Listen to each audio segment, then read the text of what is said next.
Alam mo ba na ang average Filipino spends 331% of their monthly income during Christmas? That's an average of 37,106 pesos spent on Christmas, food, and festivities. And while Christmas is a time for joy and family, it can also bring financial headaches if we're not careful. Kaya sa episode na to, we'll break down why this happens and share practical steps to enjoy Christmas without the burden of debt. Alam ba na 90% of you watching aren't subscribed yet? Please help me grow this channel and spread financial literacy by clicking the subscribe button today. It's free and it makes a difference. Maraming salamat. So Kuya Jay, bakit ba to nangyayari? And I think there are three major reasons dito. Una na dyan is yung cultural and social pressures. Christmas is a magical season sa Pilipinas na nagsisimula mula September and sometimes umaabot until January. Naturally means more time to spend. Over 80% of Filipinos are Catholics.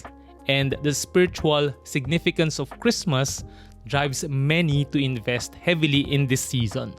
Pero ito gusto ko sana tanong sa'yo, or sa ating mga Filipinos who overspend just to show na they are Catholic enough. Ginagawa ba natin talaga to celebrate the birth of Jesus? Or pressured ka lang to give impressive gifts or host extravagant celebrations to avoid judgment or criticism? Something that you can self-reflect on ngayong Pasko. So number 2 is yung easy access to spending. Karamihan ng mga nasa Pinas ngayon are going to receive yung 13th month pay nila. Sana all. Ito pa with the growth of credit card penetration up to 20% year on year to 11.2 million cards na na-issue noong 2023. It makes it easy to really overspend. And nabasa ko nga rin na most of these new credit card users are Gen Z. Bata pa lang, di ba? Ang dami mo, lulubog na sila sa utang. Let's not forget the rise of online shopping platforms like TikTok, where 81% of Filipino users turn for holiday shopping and are, 1.9 times more likely to spend than last year. TikTok talaga ang pinaka nagwagi this year. And isa pa, remittances from overseas Filipinos mean more spending power during holidays. And lastly, I think one of the reasons bakit maraming nag-overspend ngayong Christmas or during the Christmas season sa Philippines is because there's a lack of financial planning by many of us. Kaya nandyan ang impulse spending, yung mga last-minute shopping and unplanned expenses lead to overspending. Kasi nga, normally for the working class, iisipin nila, minsan lang naman ang Pasko diba? Once a year lang naman. By January, may income pa rin naman ako. So, babawiin ko na lang next month. Mas mahalaga pa rin ang pamilya kaysa sa pera. May mga ganyan tayong mga sinasabi sa sarili natin. And dahil dyan, it often leads to impulse spending. Meron tayong YOLO mindset. Uso pa rin to, no? Yung you only live once na mentality. Ang focus is yung holiday enjoyment for that time alone. And hindi mo na iisipin yung long-term effects ng iyong mga biglaang pag-spend today. Meron tayong tinatawag din na yago kasi you also grow old. Kaya dapat talaga you plan for the future. So ano bang magagawa natin, Kuya Jay, para masolusyonan itong problema na to sa ating finances ngayong Pasko? How can we celebrate without really going broke?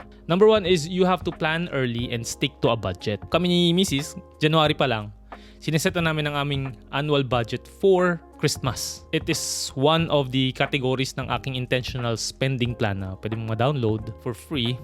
If you're planning to spend roughly 37 or 36,000 para sa next Christmas, magtabi ka na ng 3,000 every month. To make sure na hindi mo to makaligtaan, i-automate mo yung pag-save. So from your salary account, meron ka dapat na isa pang savings account and i-automate mo yung pagpapadala mo from the salary account to your savings account. And dito sa UAE pala may mga banks also has this feature that they call yung mga goal accounts. I'm not sure if sa Pinas may mga ganyan. I think meron na sa mga digital banks. Mga goal accounts is similar to having yung mga sub-savings accounts. So pwede mong ilagay doon yung mga pagkagastusan mo for the next year. Let's say, yun nga, holiday or meron kang bakasyon or bibili ka ng gadget.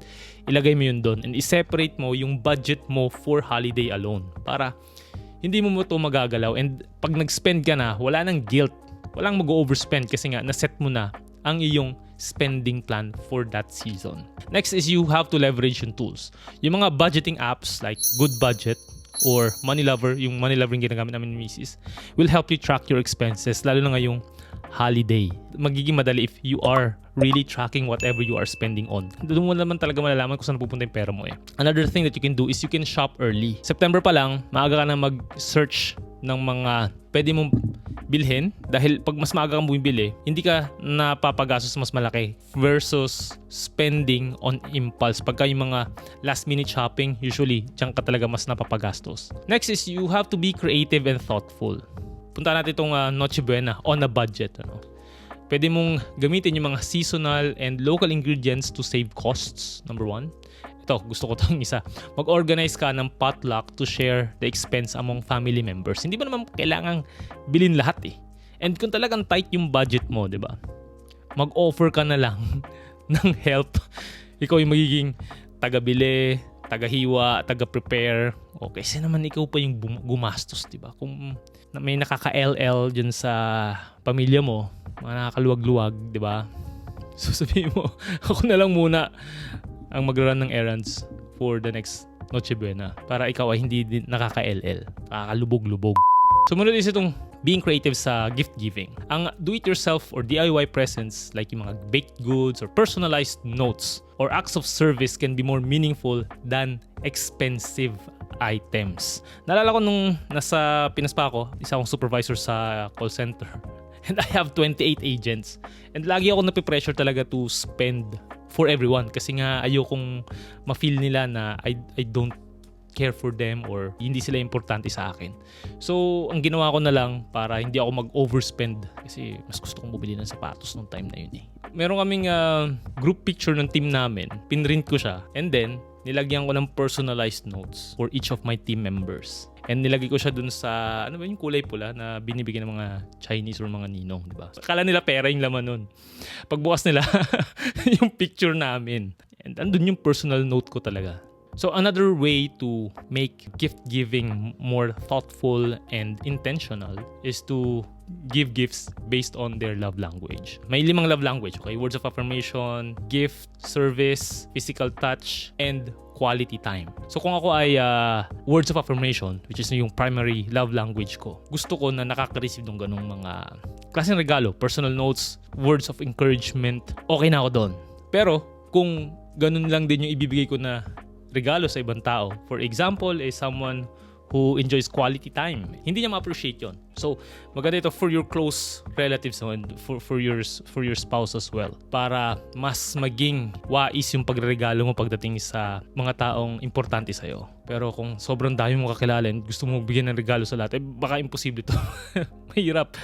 Mapapagastos ko talaga. In general, okay, maganda na yung personal notes for most people. Pero again, if it's someone that you truly love, magandang gamitin itong love language. May mga assessments online that are free. Pwede mong ipatake sa kanila para alam mo kung anong pwede mong ibigay. And of course, sa decorations naman, how we can be creative is gumamit ka na lang ng mga second-hand, bumili ka ng second-hand or some do-it-yourself decorations. Another solution is to avoid yung debt trap ngayong holiday season.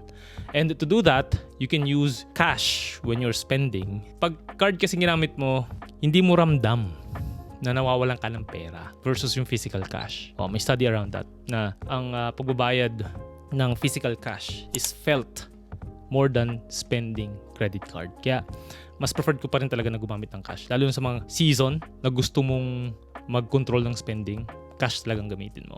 One other important thing is to really communicate your spending plan with your family members to manage expectations. Kasi nga, if you don't communicate well, they wouldn't understand bakit tek lang, ito yung ginagastos natin. So, probably this is the first time that you'll be doing this na you want to start 2025 with the best foot forward na hindi lubog sa utang, then it's something that you really have to try, di ba?